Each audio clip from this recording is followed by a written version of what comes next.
Hello everyone, welcome to my channel. ఈరోజు వీడియోలో నేను ఇయర్ స్టడ్స్ చూపిస్తాను.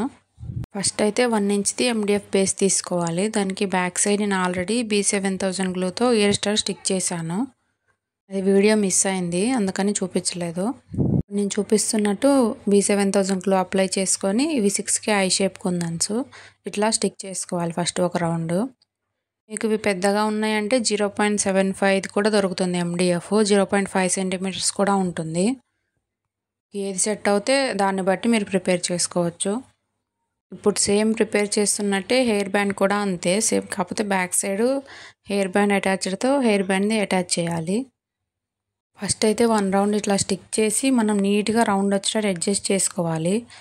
లేదంటే సెకండ్ రౌండ్ కూడా అట్లానే వస్తుంది. ఫస్ట్ది మంచిగా ఉంటే మిగిలినంతా లాస్ట్ ఫినిషింగ్ అంతా బాగుంటుంది. ఇప్పుడు మళ్ళీ చూపిస్తున్నట్టు గ్లూ కొంచెం ఎక్కువే అప్లై చేయాలి. ఇక్కడ కుందన్స్ లేదంటే ఊడిపోతాయి.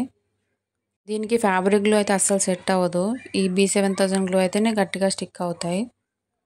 నేను చూపిస్తున్నట్టు కొంచెం నిదానంగానే స్టిక్ చేసుకోవాలి వీటిని. ఎందుకంటే ఒక్కటి పక్కకు పోయినా మళ్ళీ దాన్ని తీసి అంటించడం చాలా పెద్ద ప్రాసెస్ అనిపిస్తుంది. ఇప్పుడు నేను స్టిక్ చేస్తున్నాను కదా, దాన్ని స్టిక్ పెన్ అంటారు. అది గ్లూ ప్యాడ్ కూడా వస్తుంది దానికి. చాలామంది కామెంట్స్ చేస్తున్నారు, అందుకనే పర్టికులర్గా చెప్తున్నాను. అదే ఒకసారి కొంటే మనకి చాలాలు యూజ్ అవుతుంది.